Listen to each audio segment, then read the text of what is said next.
Oke, hari ini kita akan membahas salah satu konsep yang paling menarik dalam tradisi kenabian, yaitu mukjizat. Ini tuh bukan sekedar dongeng ya, tapi sebuah bukti cara Tuhan menjawab pertanyaan paling mendasar manusia. Gimana caranya kami tahu kalau ini beneran darimu? Coba deh, kita langsung masuk ke intinya. Bayangin scenario kayak gini, ada seseorang datang ke kamu. Dia makan, dia minum, jalan-jalan di pasar, ya persis kayak kita semua. Tapi, dia ngasih klaim yang paling luar biasa. Dia bilang, dia itu utusan dari Sang Pencipta. Nah, pertanyaan yang langsung muncul di kepala kita pasti, gimana caranya kita percaya?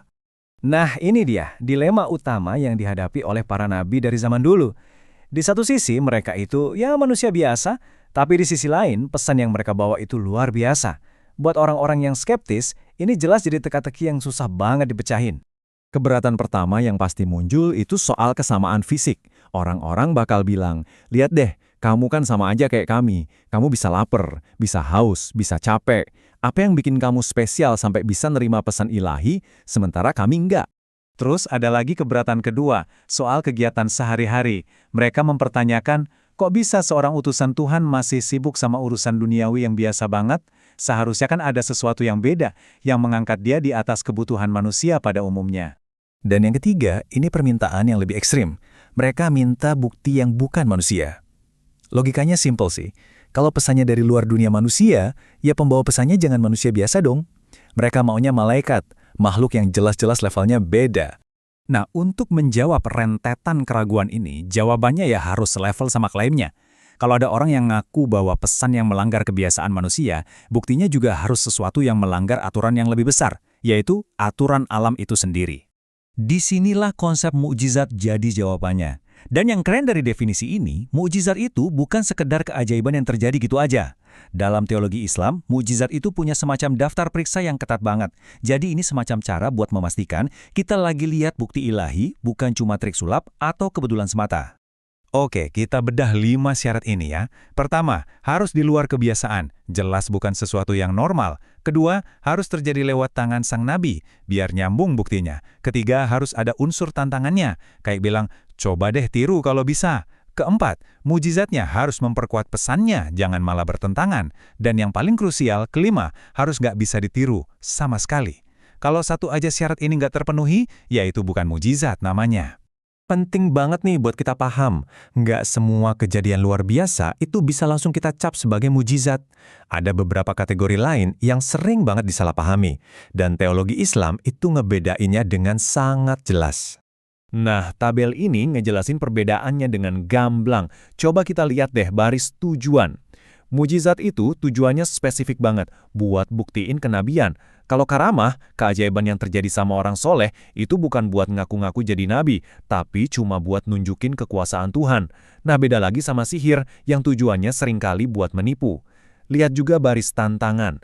Mujizat itu sifatnya publik dan menantang, sementara sihir bisa dipelajari dan ditandingi. Beda banget kan sumber, tujuan, sama sifatnya? Oke, sekarang kita sampai di satu ide yang, wah ini penting banget. Pas kita dengar kata mustahil, ternyata ada 2 jenis kemustahilan yang beda. Dan ngerti soal ini adalah kunci buat paham cara kerja mujizat. Mustahil menurut kebiasaan itu artinya sesuatu yang berlawanan sama pengalaman kita sehari-hari. Contohnya api yang dingin dan nggak ngebakar. Aneh kan? Tapi akal kita masih bisa ngebayangin.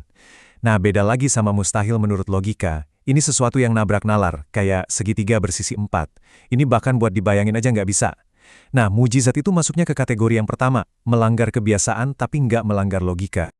Sekarang, yuk kita lihat gimana konsep ini bekerja di dunia nyata. Ada pola yang menarik banget di sini. Mukjizat itu nggak pernah acak. Tuhan seolah-olah ngirim jawaban yang paling pas buat menantang keahlian terbesar dari sebuah peradaban di zamannya. Contohnya nih, di zaman Nabi Musa, Mesir itu kan pusatnya para pesulap, jago-jago banget sihirnya. Terus apa mukjizatnya? Ya tongkat yang bisa ngalahin semua trik para penyihir terhebat. Sampai-sampai para ahli sihir itu sendiri yang langsung sadar kalau ini bukan trik, tapi sesuatu dari level yang beda. Begitu juga di zaman Nabi Isa. Kehebatan kaumnya saat itu ada di bidang kedokteran. Maka mukjizatnya, ya penyembuhan ilahi yang bahkan gak kebayang sama tabib paling ahli sekalipun. Ini membawa kita ke pertanyaan selanjutnya. Gimana kalau pesannya itu bukan buat satu kaum aja, tapi buat seluruh umat manusia sampai akhir zaman?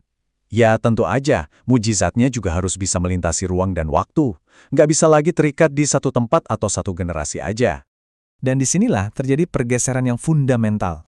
Mujizat para nabi sebelumnya itu sifatnya indrawi, artinya harus dilihat atau dirasakan langsung. Kamu harus ada di sana buat jadi saksi. Tapi, mujizat utama Nabi Muhammad itu sifatnya rasional dan intelektual, yaitu Al-Quran. Ini adalah bukti yang nggak akan lekang oleh waktu, bisa diakses siapa aja, di mana aja, kapan aja, hanya dengan menggunakan akal untuk membaca dan merenungkannya. Kemukjizatan Al-Quran ini punya 3 pilar utama. Pertama, dari segi bahasanya yang luar biasa indah. Bahkan para jagoan syair Arab di zaman itu pun angkat tangan, ngaku nggak bisa niru. Kedua, dari isi pengetahuannya, ngungkap kisah masa lalu dan membuat masa depan yang mustahil diketahui orang pada masa itu. Dan ketiga, sistem hukumnya. Sebuah kerangka hidup yang super komprehensif dan adil buat ngatur masyarakat. Tapi jangan salah ya, walaupun Al-Quran jadi mujizat utamanya yang bersifat rasional, bukan berarti nggak ada mujizat lainnya. Tradisi Islam juga mencatat berbagai mujizat indrawi yang terjadi selama hidup beliau, yang bisa disaksikan langsung oleh para sahabat. Beberapa yang paling terkenal itu misalnya perjalanan malam Isra, lalu peristiwa terbelahnya bulan, air yang mancur dari sela-sela jarinya, sampai rintihan sebatang pohon kurma yang sedih karena ditinggal oleh beliau. Ini semua nunjukin bahwa meskipun fokus utamanya udah bergeser ke bukti rasional, bukti yang indrawi juga tetap ada. Jadi disinilah inti dari pergeserannya. Dari mujizat yang harus disaksikan, menjadi mujizat yang harus dipikirkan. Bukti kebenaran sekarang menempatkan akal dan perenungan di posisi paling utama. Dan ini meninggalkan kita dengan sebuah pertanyaan besar untuk direnungkan. Apa sih artinya ketika bukti terbesar dari sebuah kebenaran itu nggak lagi butuh mata untuk melihat, tapi butuh pikiran untuk memahami? Berpikir adalah perjalanan. Subscribe untuk menjelajah lebih dalam.